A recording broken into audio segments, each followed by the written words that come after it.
तौर पे देखते हैं साथियों। कम से कम उनके भविष्य के बारे में सोचिए। वो जिस तरीके से आपको देखते हैं वो आपको अपना वरिष्ठ मानते हैं। तो जिस समाज का वरिष्ठ ही ऐसा गलत कार्य करेगा तो उस समाज की युवा के ऊपर क्या असर पड़ेगा साथियों। और साथियों आप भूलिए मत, आप किसी भी पुत्र के पिता हैं। मैं बता दूं, किसी भी पुत्र का पिता होना अपने आप में बहुत बड़ी योग्यता होती है साथियों। एक पुत्र का पिता उस भगवान की तरह होता है जो उसे अपनी सारी खुशियां न्यौछावर कर देता है। एक पुत्र के लिए एक माँ उस आसमान की तरह होती है जो उसे हमेशा अपने आंचल में सजाए रखती है साथियों। और मैं यहाँ पर उपस्थित समस्त युवाओं को भी यही कहना चाहूँगा कि जब एक बेटा कामयाब होता है या जब एक बेटी कामयाब होती है तो उसकी कामयाबी में केवल उसका हाथ नहीं होता साथियों।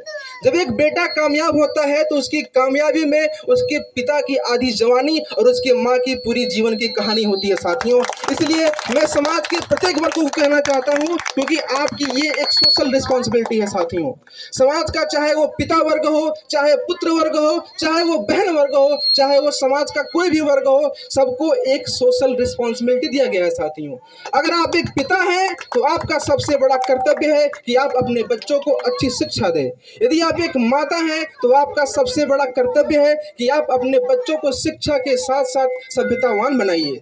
क्योंकि यदि किसी व्यक्ति के पास शिक्षा है तो वो बड़ा हो सकता है लेकिन महान नहीं हो सकता है। अगर हमें अपने बच्चों को महान बनाना है तो शिक्षा के साथ साथ शिष्टाचार सभ्यतावान बनाना पड़ेगा साथियों।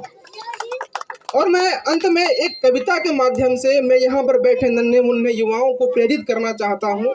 ये कविता कक्षा 4 की है। तो यहाँ पर बैठे नन्हे मुन्ने युवाओं मेरी बातों को ध्यान से सुने। और मुझे आज भी ये कविता पढ़ता हूँ तो मुझे जो कि बहुत अच्छा लगता है। जब मैं विफलताओं में होता हूँ तो मैं कविता पढ़ लेता हूँ और मुझे ऑटोमेटिक जो है मोटिवेशन आ जाता है।